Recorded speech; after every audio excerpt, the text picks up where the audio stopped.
رسوله الكريم اما بعد بسم اللہ الرحمن الرحیم۔ محترم بزرگوں اور دوستوں اور محترمات مسلمات بہنوں، آج دوسری رات کی تراویح ہوئی ہے اور ہمارا دوسرا درس ہے۔ آج کے درس میں رمضان کے روزے کی نیت کے حوالے سے مسئلہ بیان کیا جائے گا، اہم مسائل بیان کیے جائیں گے اس حوالے سے کہ رمضان میں ہم روزہ رکھتے ہیں تو روزے سے پہلے روزے کی نیت کرتے ہیں، تو نیت کرنا ضروری ہے۔ اگر کسی شخص نے رمضان کے روزے میں نیت نہیں کی تو اس کا روزہ نہیں ہوگا۔ یہ بات سمجھنی چاہیے، بنیادی بات یہ ہے، اس لیے کہ عادت میں اور عبادت میں فرق نیت سے ہوتا ہے۔ ایک آدمی ڈائٹنگ کر رہا ہے اور اس نے صبح سے لے کر شام تک مغرب تک کچھ بھی نہیں کھایا پیا بھی نہیں اور خواہش بھی پوری نہیں کی، تو کام تو اس نے وہی کیا جو روزے دار کرتا ہے، لیکن اس نے نیت نہیں کی ہے، تو ہم کہیں گے اس کو روزے کا ثواب نہیں ملا اور اس کا روزہ نہیں ہوا، اس لیے کہ اس نے نیت نہیں کی ہے۔ نیت دل کے ارادے کا نام ہے، زبان سے نیت کرنا ضروری نہیں ہے۔ آپ دل میں ارادہ کر لیں کہ میں کل روزے کی میں نے نیت کی، بس یہ آپ کی نیت ہو گئی۔ یہ جو عربی میں نیت کرتے ہیں یہ بھی ضروری نہیں ہے۔ بصوم غد نویت، یہ کتابوں میں لکھا ہوا ہے۔ اب بہت سے لوگ یہ پڑھتے تو ہے بصوم غد نویت من شہر رمضان، لیکن ان کو سمجھ میں نہیں آتا ہم نے کیا کہا ہے۔ تو نیت آپ اپنی زبان میں بھی کر سکتے ہیں، وہ عربی میں کرنا کوئی ضروری نہیں ہے۔ یہ کوئی دعا نہیں ہے جو سحری میں آپ کو پڑھیں گے تو ثواب ملے گا، یہ نیت ہے۔ تو یہ بصوم غد نویت یہ پڑھنا ضروری نہیں ہے، یہ نیت ہے عربی زبان میں۔ اردو میں کہتے ہیں میں نے کل کے روزے کی نیت کی، آپ انگلش میں کہیں، آپ اردو میں کہیں، آپ عربی میں کہیں، آپ فارسی میں کہیں، پشتو میں کہیں، پنجابی میں کہیں، سب جائز ہے۔ ایک بات تو یہ ہو گئی نیت کے حوالے سے۔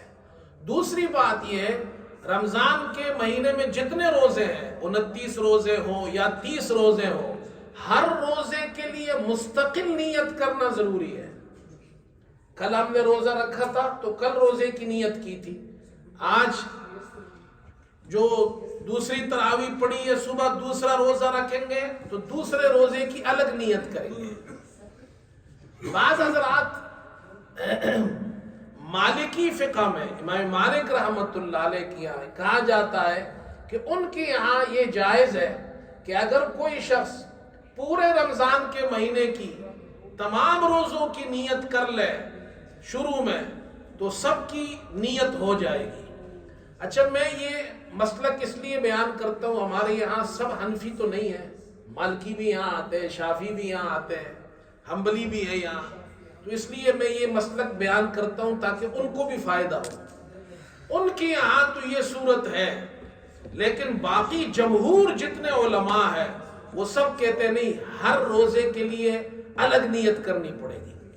وہ حضرات یہ کہتے ہیں، مالکیہ یہ کہتے ہیں پورا رمضان، اللہ نے فرمایا کہ رمضان کے مہینے میں روزے رکھو تو سارے روزے فرض ہیں۔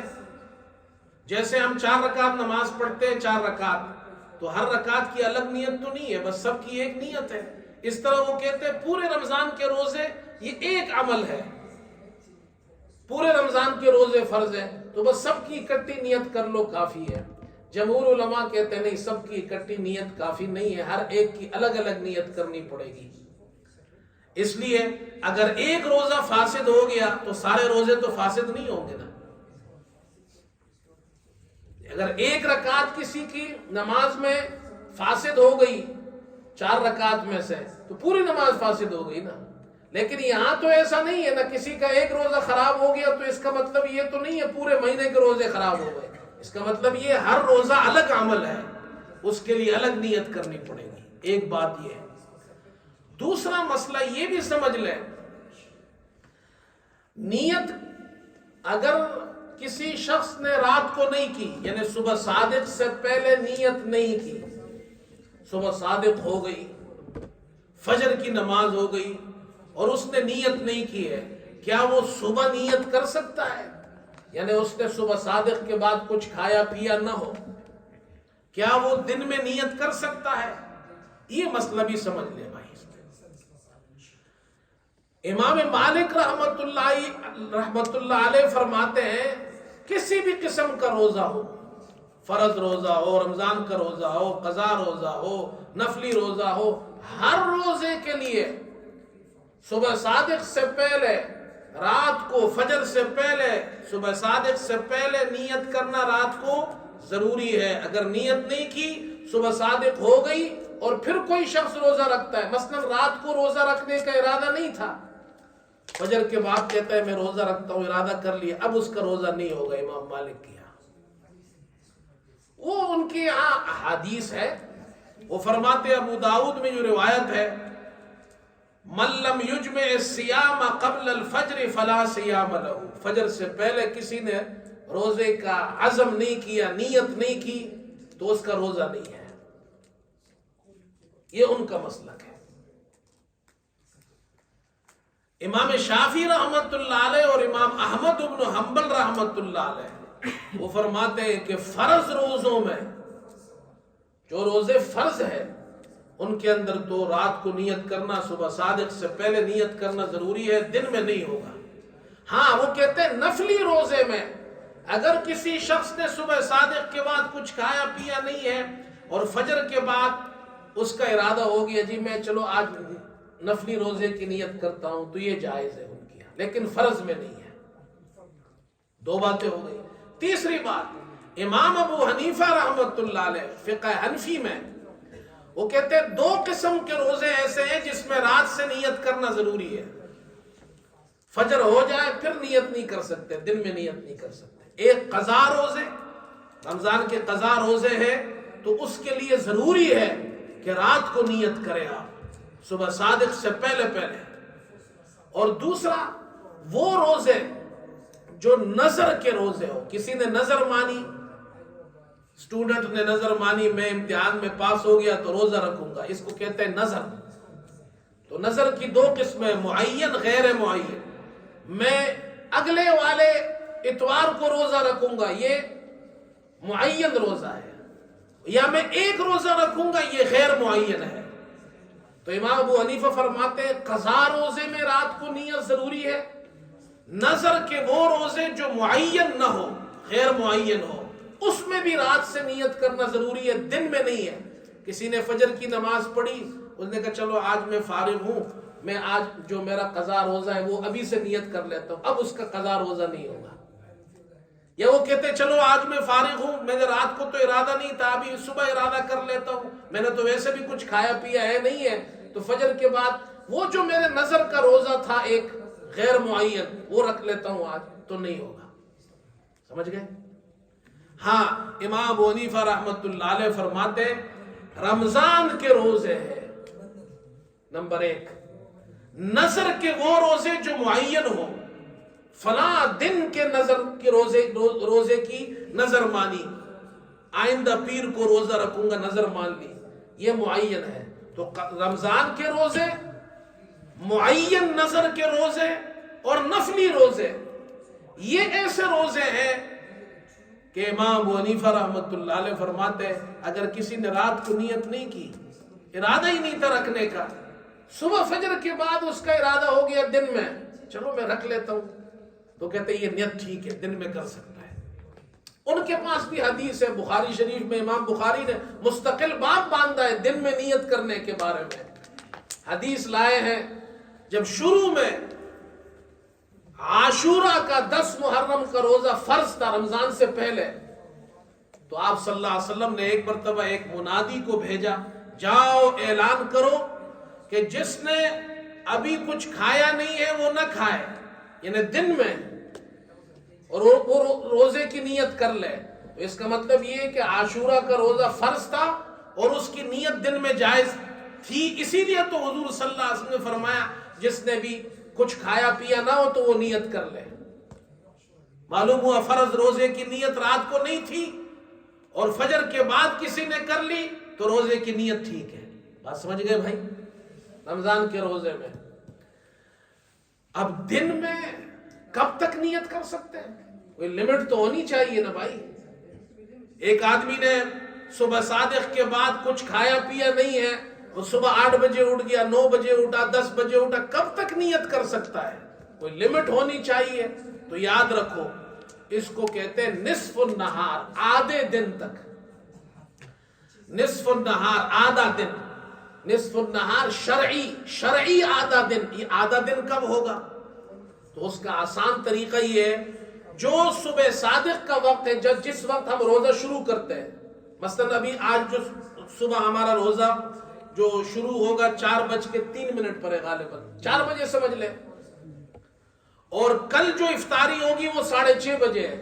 تو 4 بجے سے لے کر 6:30 بجے تک یہ ٹائم شمار کر لے. یہ کتنے ہو گئے؟ کتنے ہو گئے بھائی؟ کیلکولیشن کرو میتھمیٹکس والے. 14.5 گھنٹے ہو گئے. 14.5 گھنٹے کو آدھا کرو، کتنے ہو گئے؟ 7.25 گھنٹے. اب 4 بجے سے لے کر 7.25 گھنٹے کہاں ہوں گے؟ تو 5 6 7 8 9 10 11 7 ہو گئے. 11:15 بجے، یعنی کل کے دن 11:15 بجے سے پہلے کسی نے نیت کر لی اور رات کو نیت نہیں کی تھی، صبح اس نے کچھ کھایا پیا نہیں ہے، تو وہ 11:15 سے پہلے نیت کر لی، اس کا روزہ ہو گیا. لیکن یہ 11:15 پورے مہینے کے لیے نہیں ہے، یہ تو کل کی کیلکولیشن ہے. ایسا نہ ہو مولوی صاحب نے کہا 11:15 تو آپ ساری زندگی 11:15 پہ عمل کرتے رہو. بات سمجھ میں آ گئی نا؟ تو ساری زندگی کے لیے نہیں، یہ تو ایک دن کا کیلکولیشن ہے. یہ کتنا اہم مسئلہ ہے دیکھو. تو یہ مسئلہ بھی آپ کو معلوم ہو گیا کہ روزے کی نیت نہیں کی رات کو، اور دن میں ابھی کچھ کھایا پیا نہیں ہے، دن میں بھی کر سکتا ہے آدھے دن سے پہلے. یہ مسائل نیت سے متعلق ہے. رمضان کے روزے میں کسی نے نیت کی، کل کے روزے کی میں نے نیت کی، چاہے وہ فرض کہے اس میں، چاہے وہ اس میں نفل کہے، چاہے اس میں کچھ بھی کہے، وہ روزہ رمضان ہی کا ہوگا، اس لیے کہ یہ اللہ کی طرف سے فکسڈ ہے. بس نیت ضروری ہے. آپ نے نیت کی، آپ کا روزہ ہو جائے گا. اچھا، ایک مسئلہ ہمارے ساتھی پوچھتے رہتے ہیں، اور یہ اچھی بات ہے، آپ حضرات میں سے جو بھی مسئلہ پوچھنا چاہے مسئلہ پوچھ لے، انشاءاللہ درس میں بھی بیان ہوگا جو ضروری مسئلہ ہوگا اس ہمارے موضوع سے متعلق. میں نے وہ وطر کا مسئلہ بیان کیا تھا، تو اس پر ایک صاحب نے یہ مسئلہ پوچھا ہے کہ اگر کسی کو وطر کی دعا نہ آتی ہو تو کیا کرے. اچھا سوال ہے، لیکن بھائی اس کا جواب یہ اچھی طرح سن لیجئے. اس کا مطلب یہ نہیں کہ جو جواب میں دے رہا ہوں ساری زندگی اس پہ عمل کرے. جس کو وطر کی دعا نہیں آتی، پہلا کام تو یہ کرے وطر کی دعا یاد کرے. یہاں جنازہ شروع ہوتا ہے، لوگ کہتے ہیں مولوی صاحب جنازے کی دعا ہمیں پڑھا دو. اس وقت کیا جنازے کی دعا آپ کو پڑھائے؟ کیا یاد ہوگا آپ کو؟ تو اگر کسی کو جنازے کی دعا نہیں آتی، وطر کی دعا نہیں آتی ہے، وہ کیا کرے؟ دعائے قنوت نہیں آتی. تو بھائی دعائے قنوت نہیں آتی تو یہ دعا پڑھے، ربنا آتنا فی الدنیا حسنہ وفی الآخرۃ حسنہ وقنا عذاب النار. اللہم اغفر لی پڑھ لے، اللہم اغفر لنا. جنازے کی دعا نہیں آتی، اللہم اغفر للمؤمنین والمؤمنات. لیکن یہ ہمیشہ کے لیے نہیں ہے کہ آپ ساری زندگی اللہم اغفر لی پر عمل کریں. نہیں، جنازے کی دعا یاد کر لیں، دعائے قنوت یاد کر لیں، 1-2 دن میں آرام سے یاد ہو جائے گی. اور اگر آپ سے یاد نہیں ہوتی، میرے پاس یہاں آئے اور مجھے روزانہ آپ 10 منٹ دے، میں آپ کو 2 دن میں یاد کرا دوں گا. جس کو یاد نہیں ہوتی میرے پاس آ جائے، ہمیں طریقہ آتا ہے اس کے یاد کرانے کا. یہ کوئی ایکسکیوز نہیں ہے کہ بھائی ساری زندگی اللہم اغفر لی پہ عمل کر رہے ہیں. بات سمجھ میں آ گئی؟ ایک مسئلہ اور پوچھا ہے ایک ساتھی نے. انہوں نے مسئلہ یہ پوچھا ہے کہ جی کسی قاری صاحب نے، امام صاحب نے 2 رکعت تراویح کے بجائے 4 رکعت تراویح پڑھا دی. تو اب اس مسئلے کو سمجھ لے بھائی. تراویح 2 رکعت ہے، یہی سنت طریقہ ہے. صحابہ اکرام کے زمانے سے یہی طریقہ آ رہا ہے. حضور صلی اللہ علیہ وسلم نے بھی جو تراویح پڑھائی تھی تو یہی ہے، 2 رکعت ہے. اگر کسی نے 2 کے بجائے 4 پڑھا دی تراویح تو اس کی 2 صورتیں ہیں. پہلی صورت یہ ہے جو قاعدہ ہے یعنی اتحیات میں جو بیٹھتے ہیں، اس قاعدے میں اگر وہ بیٹھا ہو 2 رکعت کے بعد قاعدے میں بیٹھا، پھر اس کے بعد کھڑا ہوا اور تیسری چوتھی رکعت اس نے ملا لی، تو یہ 4 رکعت تراویح ہو گئی اس کی. سجدہ صاف کرنے کی بھی ضرورت نہیں ہے، اس لیے کہ نفلوں میں ہر 2 رکعت مستقل، اس کو شفع کہتے ہیں. یہ الگ شفع ہے، یہ الگ شفع ہے، دونوں ہو گیا. جو قرآن پڑھا ہے وہ بھی تراویح کے اندر ختم میں بھی شمار ہو گیا، دونوں رکعتیں بھی ہو گئی. اس نے قاعدہ کیا ہے تو اب یہ سمجھیں گے کہ اس نے 2 رکعت تراویح کے بجائے 4 رکعت تراویح پڑھ لی. ٹھیک ہے. لیکن اگر 2 رکعت کے بعد قاعدے میں نہیں بیٹھا، اب قاعدے میں بیٹھنا فرض ہے اور وہ کھڑا ہو گیا تیسری رکعت میں، تو تیسری رکعت کے سجدے سے پہلے اس کو یاد آ گیا تو واپس آ جائے، بیٹھ جائے، سجدہ صاف کرے، نماز ہو گئی اس کی. لیکن اگر واپس نہیں آیا، اس نے تیسری بھی پڑھ لی، چوتھی بھی پڑھ لی اور آخر میں سجدہ صاف کر لیا، اس نے پہلا والا قاعدہ چھوڑ دیا ہے، تیسری رکعت پڑھی، چوتھی رکعت پڑھی، آخر میں سجدہ صاف کیا، تو آخری 2 رکعت جو اس کی ہے وہ ہو گئی، وہ تراویح میں شمار ہو گئی. لیکن پہلی والی 2 رکعت اس کی تراویح میں شمار نہیں ہوگی، اس لیے کہ اس نے قاعدہ چھوڑا ہوا ہے، اور اس میں جو قرآن اس نے پڑھا ہے وہ بھی ختم قرآن میں شمار نہیں ہوگا، وہ اس کو دوبارہ پڑھنا پڑے گا. بات سمجھ میں آ گئی بھائی؟ یہ مسئلہ پوچھا تھا، ہم نے بیان کر دیا. اللہ عمل کی توفیق عطا فرمائے. اللہم انا نسألک الہدی والتقی والعفاف والغنی، نسألک من خیر ما سألک منہ نبیک محمد صلی اللہ علیہ وسلم، ونعوذ بک من شر ما استعاذک منہ نبیک محمد صلی اللہ علیہ وسلم، وصلی اللہ تعالی علی خیر خلقہ محمد وآلہ وصحبہ اجمعین.